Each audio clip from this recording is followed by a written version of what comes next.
할렐루야. 자, 오늘은 본문의 말씀을 통해 실상 바다 가운데 큰 악어라라는 제목으로 하나님의 말씀 증거하도록 하겠습니다. 자, 29장부터 이어졌던 애굽을 향한 심판의 메시지는 오늘 32장으로 드디어 마무리가 됩니다. 자, 지금 세상은 새로운 강자로 등장한 바벨론 왕 느부갓네살에 의해 질서가 재편되고 있습니다. 수많은 나라들이 느부갓네살의 칼날에 쓰러졌고 하나님의 도성이었던 예루살렘마저 그의 손에 불타고 사라졌습니다. 자, 오늘 말씀은 그렇게 예루살렘이 무너진 지 1년여의 시간이 지난 시점에 선포된 말씀입니다. 이제 세상의 희망은 애굽밖에 남지 않았습니다. 오랜 전통의 강자로 군림하며 바벨론과 맞설 수 있는 이는 이제 애굽밖에 남지 않았습니다. 자, 많은 나라들이 애굽을 의지했고 애굽이 나서서 이 바벨론으로 인해 혼란스러운 세상에 정의를 실현해 주기를 기대했습니다. 그러나 이 세상 역사의 주관자는 누구세요? 하나님이시죠. 이에 하나님께서는 허망한 애굽의 실체를 드러내시며 그를 심판하시기로 결정하시죠.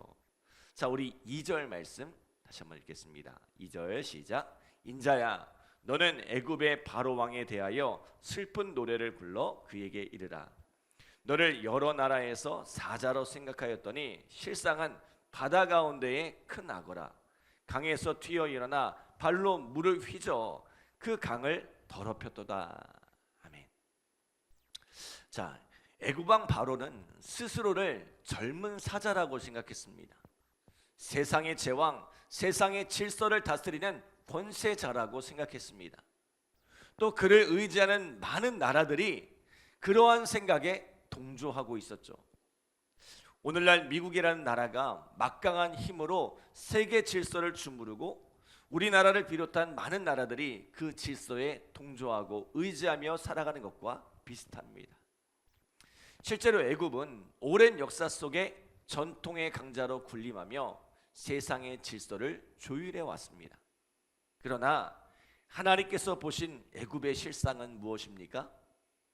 바다 가운데 있는 큰 악어라는 거예요. 이 커다란 악어가 강바닥을 뒹굴면 강이 어떻게 돼요? 강바닥에 가라앉아 있었던 흙을 휘저으면서 순식간에 흙탕물로 변하고 맙니다. 자, 무슨 이야기입니까? 애굽 왕 바로는 이 막강한 힘과 권세를 가지고 세상의 질서를 바로잡고 있는 것처럼 보이지만 그 실상은 세상을 어지럽히는 자라는 거예요. 그 힘과 권세를 가지고 자기의 이익을 위해 세상을 분탕질하고 혼란에 빠뜨리던 자라는 것입니다. 마치 이스라엘이 애굽에 머무는 동안 풍요를 누렸던 것 같지만 실상은 고된 노역에 고통하던 것과 다르지 않습니다. 자, 이에 하나님께서 어떻게 하세요? 자, 우리 3절로 4절 말씀 함께 읽겠습니다. 3절 4절 시작. 주 여호와께서 이같이 말씀하셨느니라. 내가 많은 백성의 무리를 거느리고 내 그물을 내 위에 치고 그 그물로 너를 끌어오리라. 내가 너를 무태 버리며 들에 던져 공중의 새들이 내 위에 앉게 할 것이며 온 땅의 짐승이 너를 먹어 배부르게 하리로다. 아멘. 자, 세상을 어지럽히는 이 애굽을 그물로 끌어다가 무태 버리고 이 새와 짐승의 먹이로 던져주시겠다는 거예요. 거대한 악어가 물속에서는 어마어마한 힘을 썼지만 이 무트로 끌려오니 힘 한번 제대로 쓰지 못하고 무너지는 것처럼 하나님께서 이 애굽을 끌어내시니 아무런 힘을 쓰지 못하고 무너지더라는 것입니다. 자, 그러므로 역대상 29장 12절에 보면 이런 말씀이 있죠. 부와 귀가 주께로 말미암고 또 주는 만물의 주제가 되사 손에 권세와 능력이 있사오니 모든 사람을 크게 하심과 강하게 하심이 주의 손에 있나이다. 자, 모든 권세와 능력이 누구에게서 나온다고요? 하나님으로부터 오는 것입니다. 애굽은 그 마음이 교만하여 자신들이 세상의 질서를 주관하는 것처럼 세상의 주인인 것처럼 행동하지만 진짜 세상의 주인은 하나님이시라는 거죠. 하나님께서 세상의 질서를 주장하신다는 것입니다. 그러므로 오늘 하나님을 알지 못하는 애굽을 향해 다시 한번 하나님의 살아계심을 보여주시겠다는 것입니다. 자, 우리 6절로 8절 말씀 함께 읽어볼까요? 6절로 8절 시작. 내 피로 내 헤엄치는 땅을 물대듯 하여 산에 미치게 하여 그 모든 개천을 채우리로다. 내가 너를 불끄듯 할 때에 하늘을 가리어 별을 어둡게 하며 해를 구름으로 가리어 달이 빛을 내지 못하게 할 것이며 하늘의 모든 밝은 빛을 내가 내 위에 어둡게 하여 어둠을 내 땅에 베풀리로다. 주 여호와의 말씀이니라. 아멘. 자, 애굽의 모든 강들을 피로 물들이고 하늘의 해와 달과 별을 가리어 온 땅에 어둠이 임하게 하리라는 거예요. 여러분, 뭐가 생각납니까? 출애굽의 역사 가운데 있었던 열재앙이 떠오르죠. 고통 속에 있는 이스라엘을 구원하시기 위해 하나님께서는 모세를 바로 앞에 세우십니다. 그리고는 내 백성을 보내라 말씀하시지만 이 바로가 뭐라고 이야기해요? 도대체 여호와가 누구이기에 내가 그의 목소리를 듣고 이스라엘을 보내겠느냐? 나는 여호와를 알지 못하니 이스라엘을 보내지 아니하리라 라고 이야기합니다. 이에 하나님께서 이 애굽에 10가지 재앙을 내려 하나님이 누구신지 여호와가 누구신지를 바로에게 알리십니다. 그 첫 번째 재앙이 피의 재앙이었고 이 장자를 치시기 전에 9번째 재앙이 이 흑암의 재앙이었습니다. 자, 오늘도 마찬가지입니다. 하나님께서 애굽을 피로 물들이고 그 세상을 흑암으로 덮이게 만들어서 이 세상의 진짜 주인이 누구인지를, 그 힘과 권세를 주시는 분이 누구신지를 밝히 보이시겠다는 것입니다. 그리고는 마침내 어떻게 하세요? 우리 12절로 15절 말씀 함께 읽겠습니다. 12절로 15절 시작. 나는 내 무리가 용사 곧 모든 나라의 무서운 자들의 칼에 엎드러지게 할 것이며 그들이 애굽의 교만을 패하여 모든 무리를 멸하리로다. 내가 또 그 모든 짐승을 큰 물가에서 멸하리니 사람의 발이나 짐승의 굴이 다시는 그 물을 흐리지 못하게 할 것이며 그때에 내가 그 물을 맑게 하여 그 강이 기름같이 흐르게 하리로다.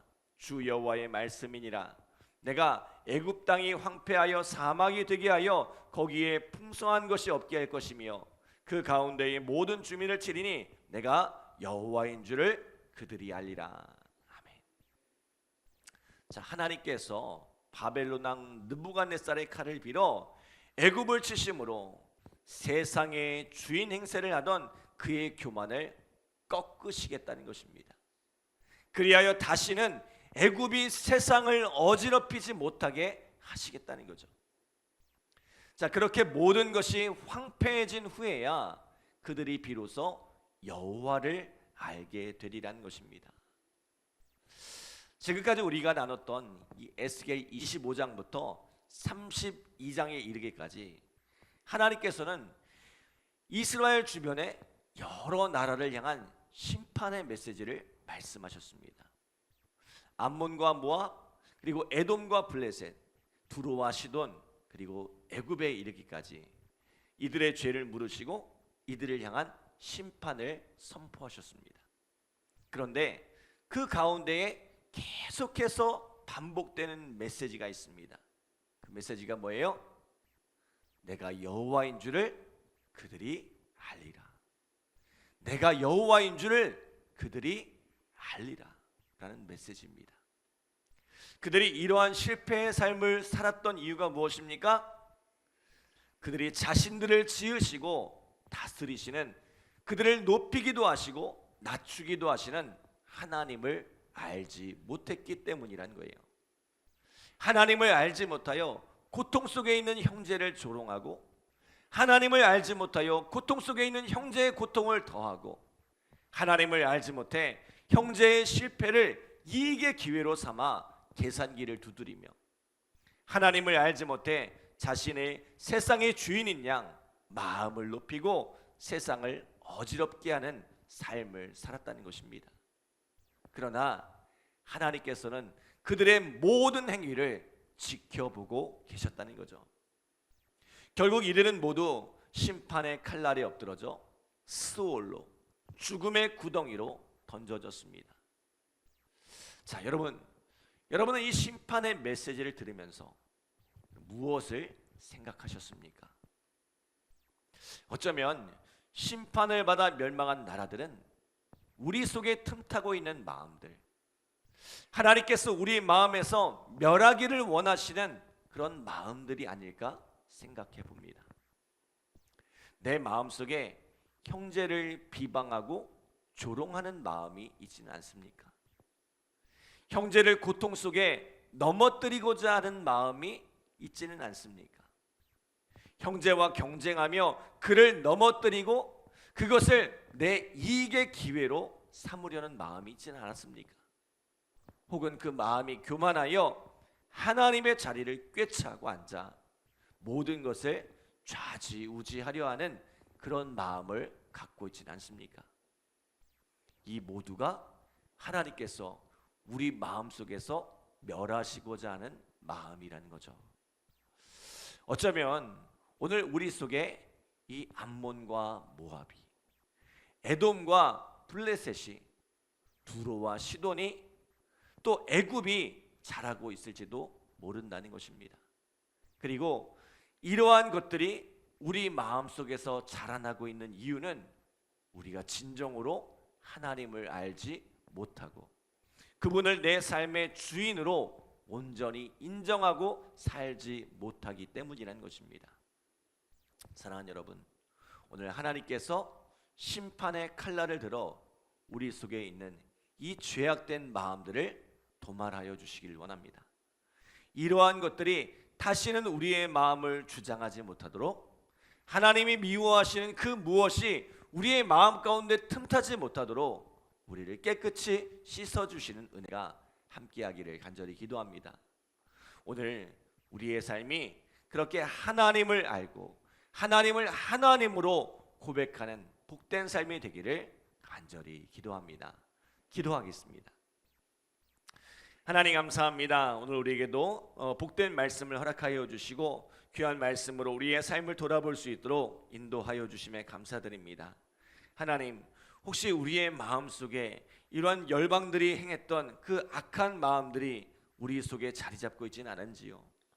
형제를 비방하고 미워하는 마음들이, 또 형제의 고통을 즐기고 그 고통 가운데 몰아넣는 마음들이 우리 마음 가운데 있지는 않은지, 혹시 형제와 경쟁하며 그들이 넘어질 때에 그것을 나의 이익의 도구로 삼는 우리의 모습이 있지는 않은지, 오늘 애국과 같이 그 마음이 교만하여져서 세상을 좌지우지하려 하는, 내가 주인 된 삶을 살아가려는 그런 마음이 우리의 마음을 틈타고 있지는 않은지 우리의 삶을 돌아보게 하시고, 오늘 이 모든 마음들을 주님 앞에 도말하는 귀한 은혜의 시간을 되어줄 수 있도록 주님 축복하여 주옵소서.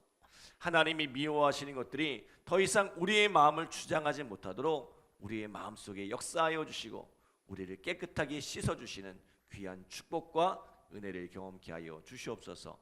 오늘 이 새벽에도 간절한 마음으로 기도하는 우리 성도들 주님께서 응답하여 주시고 또 열매 맺게 하여 주시옵소서. 감사드리며 예수님의 이름으로 기도드립니다. 아멘.